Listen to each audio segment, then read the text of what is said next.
Welcome to Brave. Be inspired by the best leaders of Southeast Asia tech. Build the future, learn from our past, and stay human in between.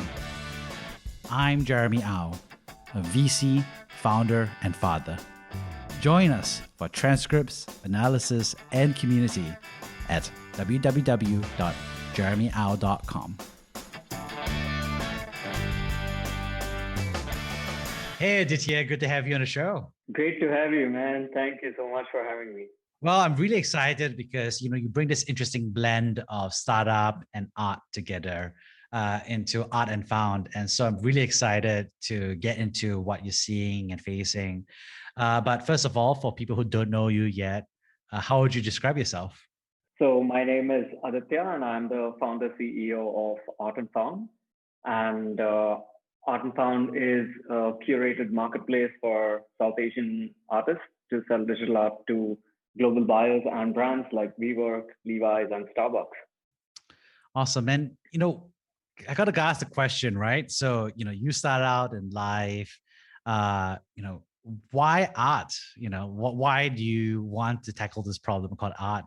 And I asked this question in the knowledge that you've been doing art for a while, but I'm just saying but why art as a industry and problem? Sure. I started Art and Found as a side project while I was a senior art director at Ogilvy Mumbai office. And, I was surrounded by this incredible talent of artists, illustrators, designers, photographers, as one would be in the creative industry. And, back then they were putting up their work online on social media. Of course, Facebook was big, but Instagram was very new, and there were portfolio websites like Behance and Tumblr and so on. But it was always in the form of likes, comments, and shares. And I wanted to build a platform to help monetize their work, and also for millennials like myself to be able to own this amazing digital art that was out there. So I basically started building Art and Found as an idea, evolving, to the platform, and just started, putting an MVP out, working nights, weekends, alongside my full-time job. And the idea was to give these artists access to global millennials and Gen Z, and be able to, truly discover this amazing art that millennials could own. And yep, that's pretty much like how it started. And about October 2016 is when I went full-time founder CEO with Art and Found. Amazing. Well, we're going to go deep into the startup itself and the approach, but I got to ask, your fascination of art, you kind of hinted at it, started way earlier, right? Because in undergrad, you were already doing mass communication and media studies. Your first job out from there was being an art director. So it started early, maybe even earlier than that, right? So when did this fascination with art start? Yeah, it definitely started early, and it's not like I went to an art school, but I think it was in the larger sphere of advertising, and then narrowing down to art direction, creative direction, and I guess that side of advertising just fascinated me. And then you just like, when you're right in the middle of the problem you're trying to solve, for a larger creative community and for yourself, as in a marketplace you're solving for, two sides. I think it just naturally transitioned to, wanting to build something that I had an affinity towards. And, the interesting thing is that I don't see myself that skilled in terms of, the craft of, the actual illustration work or, the design work.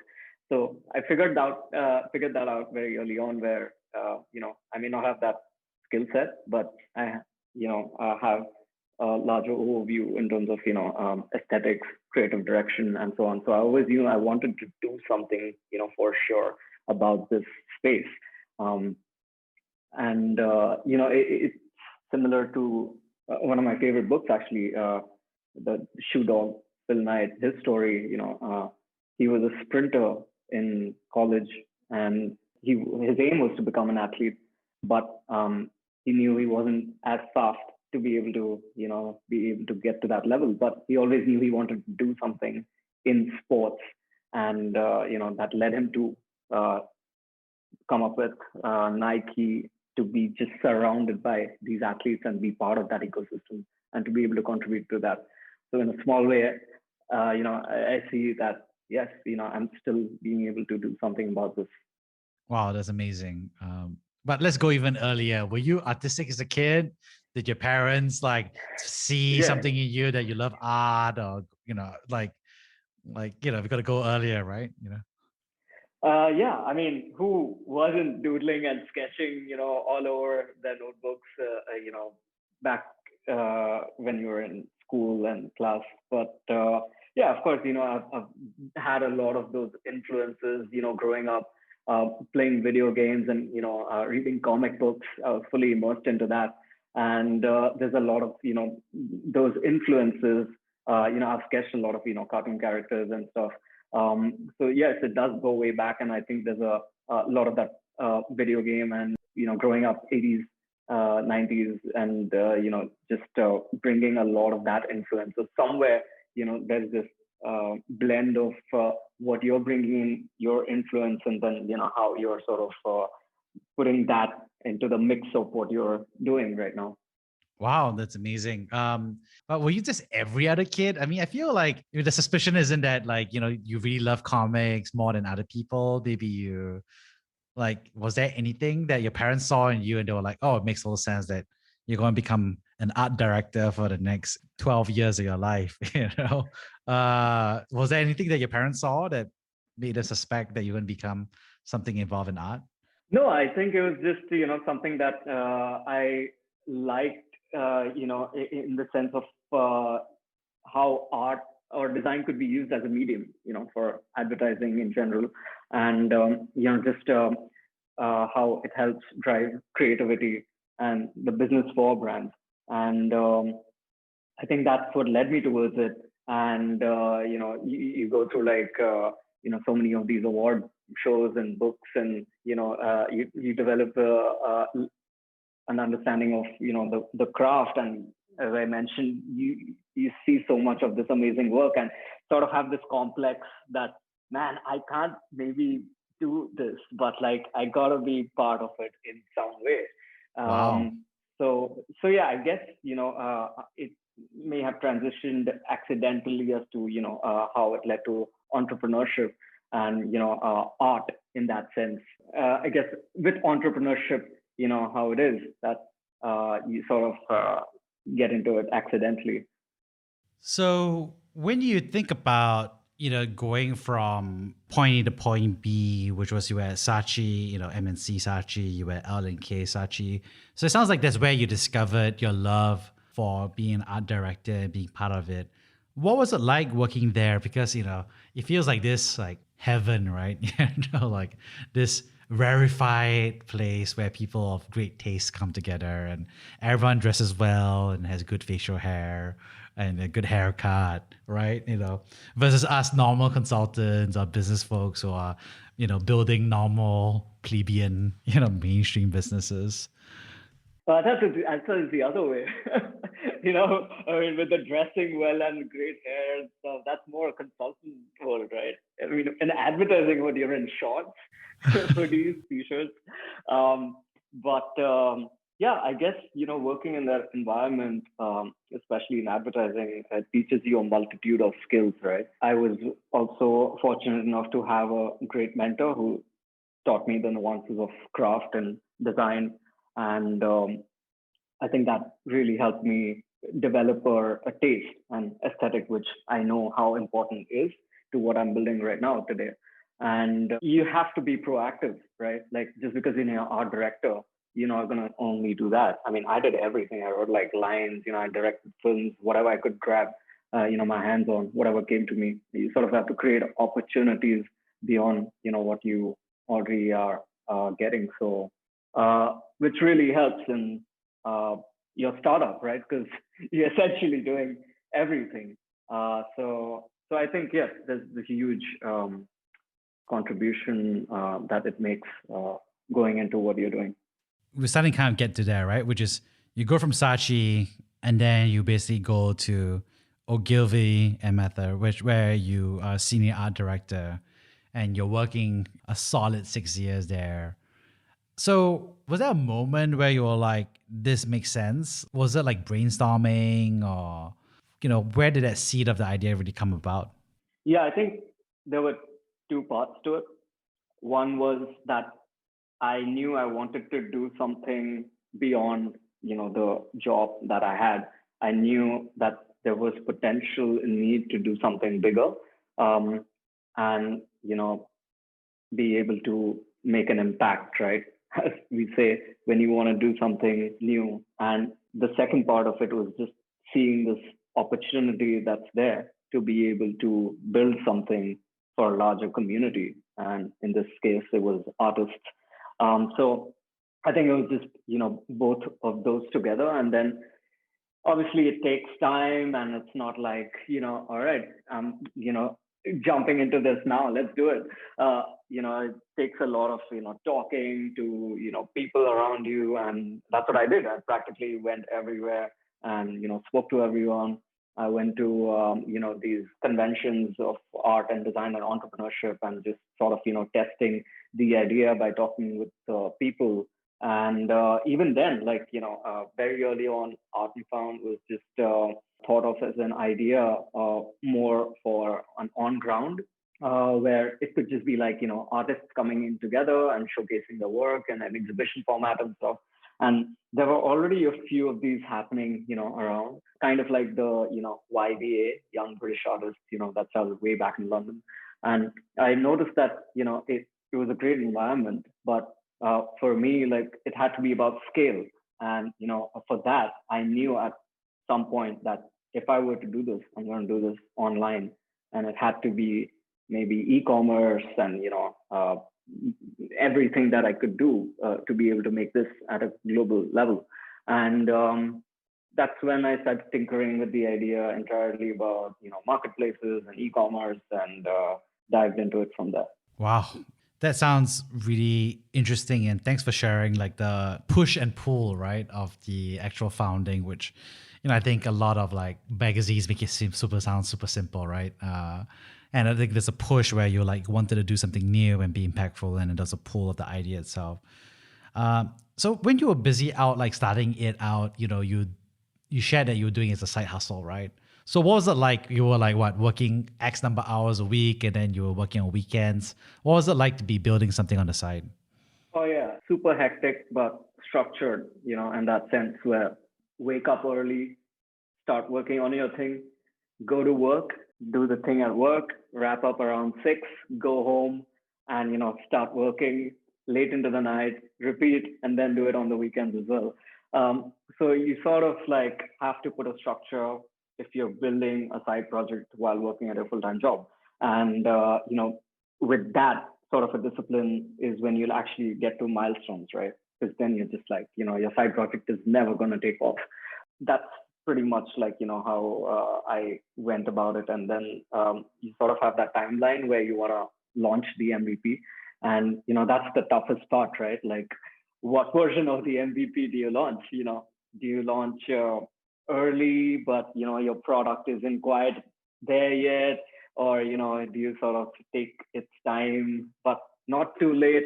But because you sort of get that one impression, right? That first impression is what counts. And of course, on top of that, you can start building, but your first MVP that you put out for your public launch is what's going to make that brand positioning very clear. So you got to have that sweet spot where it's not too early and not too late, but just enough where okay, you know what, I'm confident, I'm going to put this out, and it's going to be a very clear positioning for all stakeholders involved. And here, in this case, it was artists and a whole new set of collectors. Oh, wow. When you were thinking about that launch, was it weird to feel like you had to launch something that was imperfect? Because, as a senior art director, you must have been the guy who was like, let's launch this when this is as close to perfect as possible, versus as a founder, it's like, Yeah, absolutely. Yeah, because that's the thing. It's really tricky. But I guess you have certain parameters in place that you definitely want to hit. That for me, it was that it had to look great because I mean, you're putting this product out for designers and artists.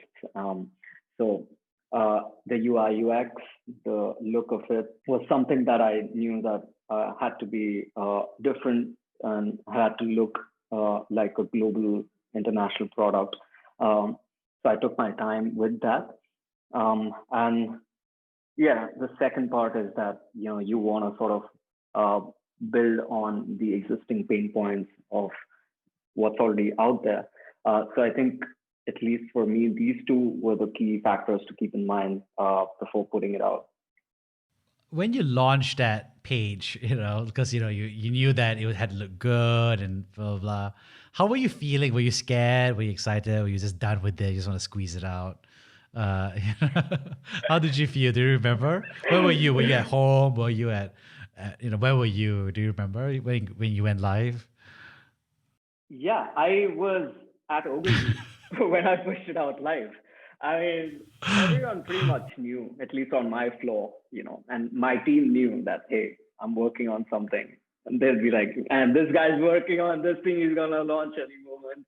And yeah, I remember I was at Ogilvy when I pushed it live. And, then you just wait. I mean, what can you do?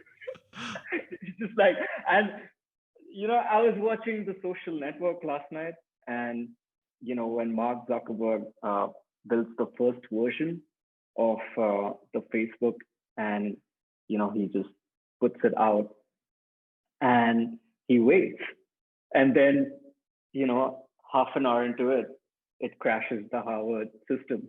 And that's not what happened to me, but what I'm saying is like you don't know what's going to happen, but you just have to wait and see. And when you're putting it out for a niche community, you're just hoping that it sort of catches on to it and has the network effect. Yeah, exactly. Spot on. I think the truth of the movie was, yeah, you have to wait. Now, not everybody gets to crash the server anymore.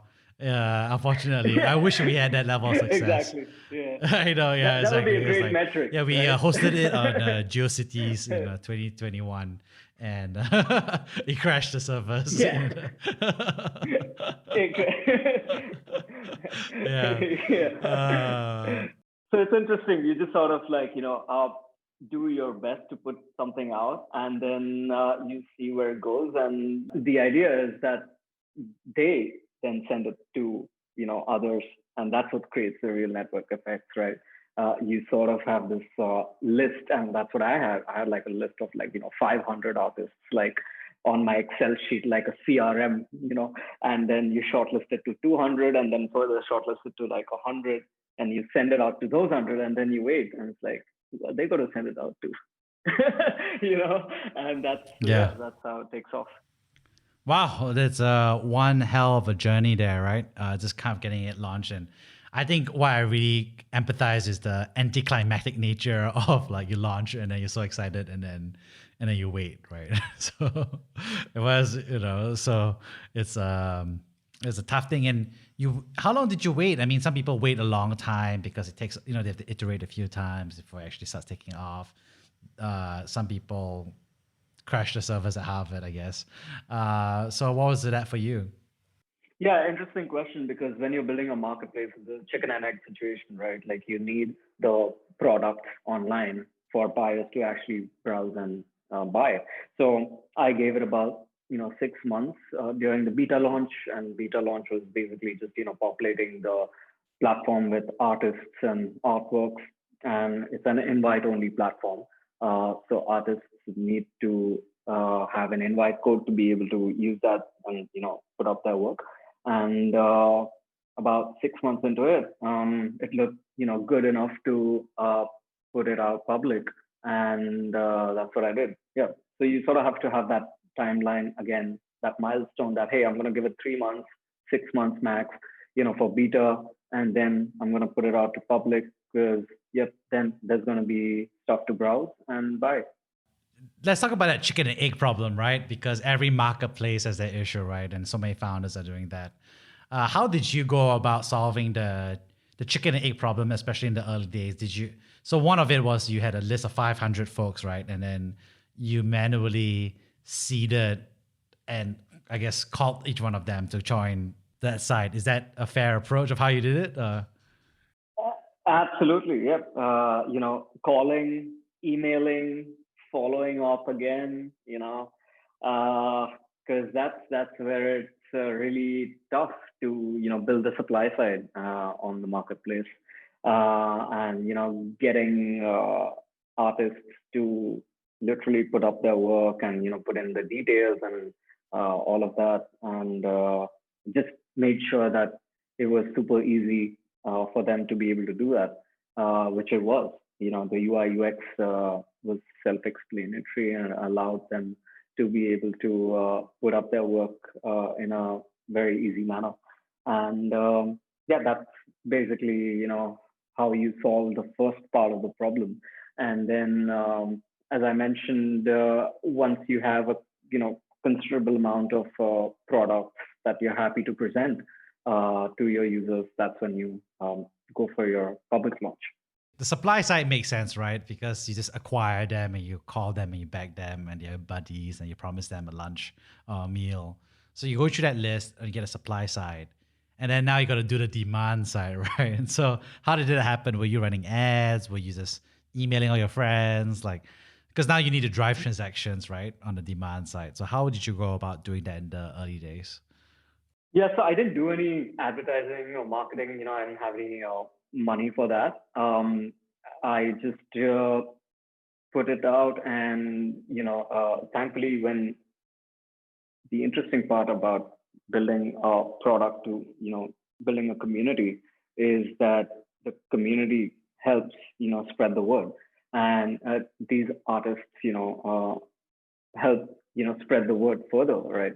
And that's how it got popular, and start building the Instagram page on the side. And today, thankfully, we're one of the top 5 art platforms to follow on Instagram, and it's taken a lot of work to get there. So I went on to build it organically, and I knew that we've put something out that's different and that's going to attract the audience that I wanted to tap into, the millennials and Gen Z. And yeah, you sort of just let it go as far as it can organically. Yeah, I mean, okay, so obviously, a happy buyer refers other folks to the platform. But what's interesting about you said is that artists are bringing their own audiences to the platform as well. So why is that? Is it because, like that's the only way to buy their art? No, they can go direct to the artist in some weird way, right? So why does an artist say like, hey, let me recommend this link, artandfound.com, and slash my artist name, why would they share that with their audience from your perspective? It's because one of the key pain points that we're solving for was to take care of the printing, framing, packaging, shipping for artists while they were creating this amazing art. We were solving for how do we get it to buyers. So the print on demand model approach is what drove our business model and got artists to actually publish their work, to potential buyers. And that's the key reason as to, why they saw this as a platform where it helped them, push their work out and for buyers to be able to, purchase it very easily. Right. So these value added features basically made the process much more like trustworthy and straightforward for them. And so they rather everyone just use your service, kind of like a Shopify in that sense, to just help power their art transactions. So I think it makes a lot of sense for suppliers. I recently bought an art piece through Art Finder because it targeted me on. Oh, yeah. Now I feel bad a little bit confessing that I bought using someone else's art marketplace, and definitely had a. you have Mota. I can see blank wall behind you, so you can fill it up from Yeah, us. exactly. I essentially just bought a 100 by 50 centimeter piece for that one.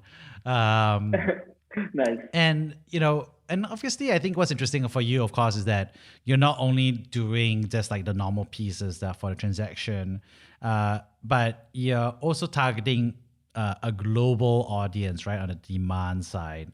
And then secondarily, you also target corporates and individuals, right? So let's talk about the global audience piece. Was that something that you organically thought of from day one? Because wouldn't the most obvious one just be like Indian people buying Indian art? Or was it something that you just saw? You started out targeting Indian people as the audience, and then you ended up, kind of targeting the diaspora and globally. Yeah. So I know from day zero, I always want to position Art and Found as a global platform. So even the kind of art that's on the platform isn't necessarily Indian art. It appeals to that global audience. And um, when you're running an e-commerce platform, it's online, right? You got to capitalize on that. Yeah, absolutely right. The Indian diaspora, beyond, obviously the local market, has an emotional connect, to this kind of art, because they're seeing, startup back home curating this kind of art that's not been out there before. So that's one part. The second part is, yes, the evolution from buyers to brands was a very interesting one, where brands wanted to leverage art and design for their business objectives. So essentially, getting into the business of creativity, and this has been popular out in the West, almost the Artist X brand collaboration. And we started doing these very early on with brands like Levi's. We did the art for WeWork in India. And last year we did a collaboration with PepsiCo, where we curated about the top 20 digital artists in India, whose work was sold online, and we raised about $9,000 USD for Smile Foundation during COVID. We're doing a collaboration with Starbucks right now. So that's been such an interesting space, and I love that, because you're helping artists, just scale their work beyond, individual buyers. So that's been amazing to work with. Wow, that must have been amazing for some artists, right? Because they're like, wow, I started selling to my audience. I started selling to a new audience with domestically and globally. And now I'm suddenly, selling my art to Starbucks, right? I mean, that's like a mind-blowing experience for artists who are able to do that, right? Exactly, it's huge, and I just love this side of the business, and we've done these collaborations that have been the first, for India, for a brand, or for Southeast Asia, Middle East, North Africa market, and that's been incredibly exciting to drive that movement. Yeah, that's amazing. And when you see that transformation for people as they, tackle larger and larger audiences, what do you think are the things that you're most excited to build in the upcoming year from your perspective? Oh, well, we're working on something very exciting right now, which is, the whole digital art NFTs space, which I'm sure you've heard about. And, it aligns with everything, the purpose of why I started Art and Found. And our mission has been to make art accessible and to increase the value of art. And with NFTs, it's creating enormous opportunities for artists in a way that's never been done before. And it's a hugely transformational shift, for artists to be able to really truly own their work. And, the added benefit here is that even creators can be able to monetize, from the work that they can collect, from the assets that they can collect. So this is a really interesting space, for an art entrepreneur, and what impact it can create, for the artist community. And to be able to drive that mission that we started to do this for in the first place. Awesome. And that's really exciting because I totally understand why the NFT works and how that helps monetize work that the artist may not necessarily be able to do so before. But I got to be aware that the audience may not necessarily know what an NFT is and how it actually does that transformative work for monetizing the art. So could you, in your own words, explain what an NFT is and how exactly it's different from signing a physical piece of work? Absolutely, yeah, right. So NFT stands for non-fungible tokens, and it's not as complicated as it sounds. It's basically a claim on ownership of a digital asset that's on the blockchain. And this could be anything from a virtual item like a music file or digital art to even claim on ownership of physical items like sneakers or access to concerts. Right. And so the way I think about it is like, in the past, like, if I made one piece of art, I could sign it and say this is the one piece of art. And if I had a workshop of artists that will clone my art, at least I know that this one piece of art is the original, right? And so this is the way to do that for digital assets and that you built digitally and say this is the one piece that was there. So I think there's an intrinsic value to be able to mark it out as this is the original, this is the piece. Of course, I think the problem is the valuations seem to have created a lot of hype, right? And I think the mainstream person is kind of like, oh, I see the hype, and so I think it's dumb. But I actually think there's a deeper, like, economic, real reality to it, which is a lot more mundane and a lot more transformative than the super high prices for X or Y, right? Yeah, yeah, you got it. And NFTs are basically solving for the three missing ingredients, which is scarcity, authenticity, and ownership for artists. And blockchain allows you to track the distribution of your artwork on the blockchain. When you're an artist today and you're minting your artwork, and you're attributing the number of editions, whether it's single or limited edition of 10. There can only be those many available now, in the blockchain, and allowing them to control the scarcity of their work. And that's a huge, feature here. And, from the authenticity aspect, it's knowing that, I own this true original piece that's, signed and verified on a publicly accessible blockchain. And I guess with ownership, it's about tracking the provenance, the story of the piece, of the asset, who created it, who owns it, who owned it, and then who will own it. And, this is all automated on the blockchain. And I think, this is what it's solving for. And the bigger narrative here is, the shift in ownership from platforms, to the creators. When you're a creator today and you're uploading your work, you're sort of, in a sense, giving up the ownership of your artwork or, creation, whatever it may be. And, you don't even monetize from it, right? The platform does anyway they see it. But so I think here you're flipping it where you're putting ownership back in the hands of creators. And when you do that, you can see, the whole value shift that's happening here, impacting not just creators, but collectors, given the built-in secondary market of NFTs. Wow. And what's interesting is that, most people are thinking about NFTs as something that's going to benefit the rich, the fads, right? And what's interesting here is that you want to use it to help benefit South Asian artists who, may not even necessarily understand what an NFT is right now. So it's kind of interesting. How are you selling NFTs to your artist base to be like, this is another way to monetize your work? Or is it they're already like, banging on the door saying we love it? I mean, what is it like? Yeah, so I mean, there's obviously excitement around it, and the people who succeed at million sale, or the NBA top shot LeBron James sale, or even nine cat meme.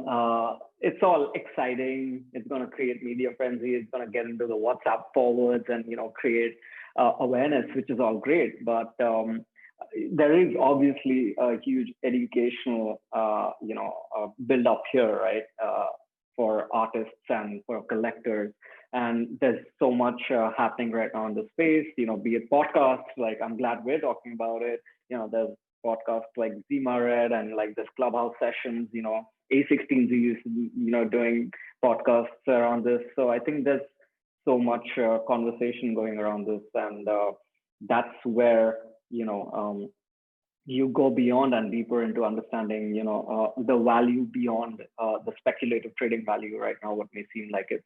So yes, there is going to be, educational curve, but you can see the long-term implications of this. And coming back to value, yes, one of the key features with NFTs is that it puts all art on a level playing field. You no longer need a creator, a curator, or a critic to be able to put value on your work. The value uh, lies in the transaction, right? Today, Jeremy could buy an unknown artist's work and put a certain value to it, and that's the ultimate value. That's publicly available now. So I think that's a huge game changer. I mean, we've seen like, stories of 16, 17-year-old kid named Ferocious, who was creating art during COVID. And now he's shot into the limelight, with his digital art NFTs, not just putting out incredible work, but also doing amazing sneaker drop collaborations with, Artifact, which is this brand that's been doing amazing NFT collaborations. So I think it's a game changer. What it's done even in Philippines, for artists who have been able to monetize their NFTs and helping them, fund the devastation that the typhoon has caused. So I think there's huge, gains here in the long term. Amazing. And as you do this, there must have been some tough times along the way, right? It's like, we had this founding, which was you're waiting and chilling and side hustling. And then now you're like so excited and growing fast and NFTs. Along the way, were there a few moments where you had to be brave? Absolutely. And, I think I'm going through that right now. And this is why I love the name of your podcast. I think we connected at the right time. And of course, COVID has made it difficult for entrepreneurs and startups in general. But I think, it really tests you on the qualities that you need as an entrepreneur. Two of which I truly believe are important is one is resilience, and the other is empathy. And one of my advisors gave me this brilliant analogy from a scene from The Dark Knight Rises, where Christian Bale is trying to escape the pit, and he keeps attempting to do so with the rope around him so as to he doesn't fall to his death, and he is unable to make the leap until the blind prisoner reminds him that he truly needs to fear death, because how can he make the leap without the impulse of the spirit, the fear of death itself? And Bruce has been too arrogant to think that it's only about becoming stronger and strength, whereas it's about the spirit more. And the third time, he lets go of the rope, and he has no choice but to succeed. And his fear is reignited as his strength, and he successfully makes the leap. And I think there's a lesson here, for entrepreneurs, that fear will be there, but you need to learn to control it and channelize it, and not be able to let it control you. And Not that it'll define you, but it doesn't have to confine you. And I think that's what something that you have to overcome and become brave about. Wow, that was really deep, and I did not expect that from a Batman movie reference. And I watched that same movie, and I thought it was a very cool action sequence. But I guess you're right. I never thought about it at the deeper symbolic level. I guess maybe I was watching it. I wasn't paying attention. I was eating too much popcorn. It's not the greatest one in the trilogy. It's not my favorite one, but this scene really stands out. I'm going to send you the clip. Oh yeah, nah. I feel like I gotta put it in the show description and transcript and link it so that people know what this is, because they may not watch this Nolan movie. Yeah. But yeah, no, I totally agree with you, because the pit sucks, right? I mean, like the fear sucks. Like everyone's counting on you. Things go sideways. It sucks. Yeah, it's just the journey, and you gotta be brave. Yeah. Wow. And you got to be brave and fear death, right? You just got to go for it sometimes. That's it. I mean, I'm just kind of curious. Could you share with us maybe like a specific moment where you faced that fear years ago? Was it like when you're starting out, when you're launching, or, I think customer support went down, Oh, yeah. I mean, there's a lot of moments, but those are small ones, right? And I think when you're actually starting out, there isn't so much of that fear. There's a lot of excitement and rush. You're naive, you're excited, there's a lot of those sort of emotions. You want to make an impact, move fast and break things, those cliches. But I think when you're facing adversity, and, as we are with COVID, you have to go into, let's say, changing the metric, be it, from conversion to engagement. You got to think of, the long term. You got to keep reminding yourself of, hey, why you started in the first place. What can you capitalize on if you're being hit in one area, and so on. How can you still keep creating jobs and commissioning work for artists, and so on. But I think it's just, when you want to scale, you want to grow further, but there's still that fear. That's when, you sort of have to make that leap in that sense. Wow, that's a lot deeper than I think most people will understand. But you're totally right? Which is that I think when it's still a side hustle, there's a lot of excitement and there's nothing to lose, right? It's only, from your perspective, like everything to gain because you hate your job, right? That's it. Yeah. It's the idea of fundamental asymmetry, and Nicholas Nassim Taleb talks about this in his book, Anti-Fragile. And it's the idea that the upside is much bigger than the apparent short-term downside. And if you sort of, try and understand that from that viewpoint and context to your startup or what you're trying to build, you'd have your eye on the longer vision and the long term. Right. And that's the awesome part about starting something new. And I love what you said, which is that the big difference is that once you're 1 year, 2 years into of your business, and then now there's something to lose, right? And now you got to make those bets, right? You got to take the leap, man. Let go of the rope. So it's like all these founders are like super excited, and then over the next 2 years, they build their own pit of doom. Yeah. That's it. We all need the blind prisoner to tell us, hey, really fear the death. Let go of the rope. Well, I guess now you're Aditya, you're like kind of like the blind prisoner telling everybody on the show that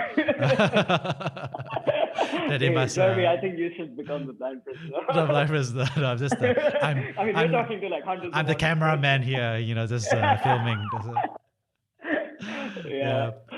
So awesome. Well, we're coming up on time here, Aditya. So, Aditya, thank you so much for sharing. I think the 3 parts of it, right? I think the first part, of course, sharing about how you, found inspiration in art not really in your childhood, even though we suspected as much, which was disqualified and disproven, but more in your professional career, just working alongside creatives and appreciating that. And it was just interesting to hear that creative art director journey where you was just working as that collaborator and leader of getting stuff done in the art and creative world. But second, I think that was really interesting that I enjoyed was also how you got about building that side hustle, right, at work, and the actual reality of founding from a side hustle while at work, which is, during corporate work time, you launched the site and then you waited and twiddled your thumbs a little bit. But also the real reality of building the two-sided marketplace, the manual nature of getting supply and demand. So lots of super solid tips for people transitioning or exploring to become a founder. And then, of course, I love the last bit about, the pit of doom here, about bravery in the context of like fear. And basically, I think what you're saying here is like, fear isn't that bad if it's fueling you to do something better, right? And braver, which I really love. Yes. It's like a, fire in your belly, and controlled it warms you and keeps you alive, and unleashed it burns and destroys you. So Scary. more scary. Wow. Awesome. Well, I guess the moral of the story is like watch more Batman, I think. Yeah. Let's do that, Jerry. Let's just do that. You get the popcorn, I'll get the film. Awesome. Well, it's been a pleasure having you on the show, Aditya. This is great, man. This was fun, and look forward to another one. Thank you for listening to Brave. If you enjoyed this podcast, please share this episode with friends and colleagues. Sign up at www.jeremyau.com to discuss this episode with other community members in our forum. Stay well and stay brave.